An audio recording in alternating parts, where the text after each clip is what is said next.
Hello বন্ধুরা, আমি প্রথম তোমাদের সাথে কোনো রান্নার ভিডিও শেয়ার করছি। কেমন লাগলো অবশ্যই কিন্তু কমেন্ট করে জানিও।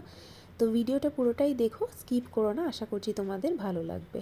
তো দেখো, বেশ কয়েকদিন ধরে আমার চিকেন কষা আর পরোটা খাওয়ার খুব ইচ্ছে করছিল। তো যেমন ইচ্ছে খেতে তো হবেই।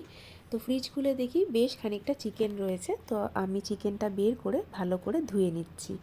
তো দেখো, ভিডিওটা আমার এডিট করা ছিল না, সেই জন্য আমি আপলোড করতে পারিনি। চিকেনটা কিন্তু আমি গতকাল রান্না করেছিলাম।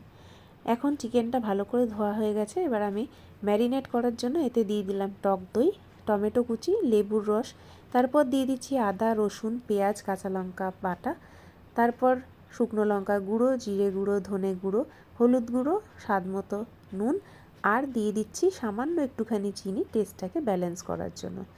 এরপর দেখো, আমি সর্ষের তেল দিয়ে বেশ ভালো করে চিকেনটাকে ম্যারিনেট করে নেব।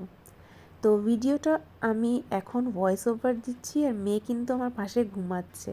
তো এই জন্যই আমি একটু আস্তে কথা বলছি। তো দেখো, চিকেনটা আমার ম্যারিনেট করা হয়ে গেছে। এরপর আমি গ্যাসটা ধরিয়ে তাতে কড়াইটা বসিয়ে দিলাম। তাতে দিলাম সর্ষের তেল, আর ফোড়নের জন্য দিয়ে দিলাম সাদা জিরে, তেজপাতা, শুকনো লঙ্কা আর গোটা গরম মশলা। তো এরপরে আমি চিকেনটা দিয়ে দিলাম। তো দেখো, চিকেনটাকে বেশ ভালো করে নাড়াচাড়া দিয়ে ঢেকে দিলাম। তো এরপর আমি দেখো ঢাকনাটা খুলে দেখছি বেশ খানিকটা জল বেরিয়ে গেছে চিকেন থেকে।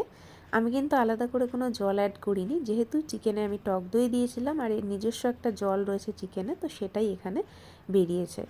তো ভালো করে এভাবে নাড়াচাড়া দিয়ে কষিয়ে নেবো চিকেনটা যতক্ষণ না এটা সেদ্ধ হয়ে যাচ্ছে। এরপরে আমি এতে অ্যাড করলাম আলু। তোমরা চাইলে আলুটাকে ভেজে দিতে পারো, আমি কিন্তু আলুটা ভাজিনি, আলাদা করে আমি এমনিই দিয়ে দিলাম। তো দেখো, চিকেন থেকে অনেকটা জল বেরিয়ে গেছে। তো যতক্ষণ না জলটা শুকিয়ে যাচ্ছে আর চিকেনটা ভালোভাবে সিদ্ধ হয়ে যাচ্ছে, ততক্ষণ কিন্তু আমি এইভাবে নাড়াচাড়া করে কষিয়ে নেব। তো চিকেনটা কিন্তু আমার ভালোভাবে কষানো হয়ে গেছে, আর দেখো বেশ ভালোভাবে সেদ্ধও হয়ে গেছে। তো রঙটাও কিন্তু একটু অন্যরকম হয়ে গেছে, দেখতেও বেশ ভালো লাগছে। তো এরপরে আমি এতে জল অ্যাড করে দেবো গ্রেভির জন্য। যেহেতু এটা পরোটার সাথে খাওয়া হবে, তো সেই জন্য আমি এতে বেশি ঝোল দেব না, অল্প গ্রেভি রাখবো। তো আমি দেখো অল্প একটু জল দিয়ে চিকেনটা আবারও ভালো করে নাড়াচাড়া করে নামিয়ে নেব, যতক্ষণ না চিকেনটা ভালোভাবে সিদ্ধ হচ্ছে। তো দেখো, আমার কিন্তু চিকেন একদম রেডি। এরপর আমি গরম মশলা দিয়ে চিকেনটা নামিয়ে নিলাম।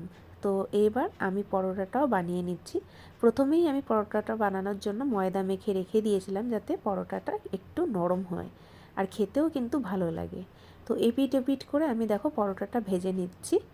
আমার কিন্তু পরোটা আর চিকেন কষা একদম রেডি খাওয়ার জন্য। তো বাড়িতেও সবাই খেয়ে কিন্তু ভালোই বলেছিল, আর আমারও কিন্তু খুব ভালো লেগেছিল। বরমশাইও খেয়ে খুব ভালো বলেছিল। তোমাদের কেমন লাগলো অবশ্যই কিন্তু জানিও কমেন্ট করে। Tata, by.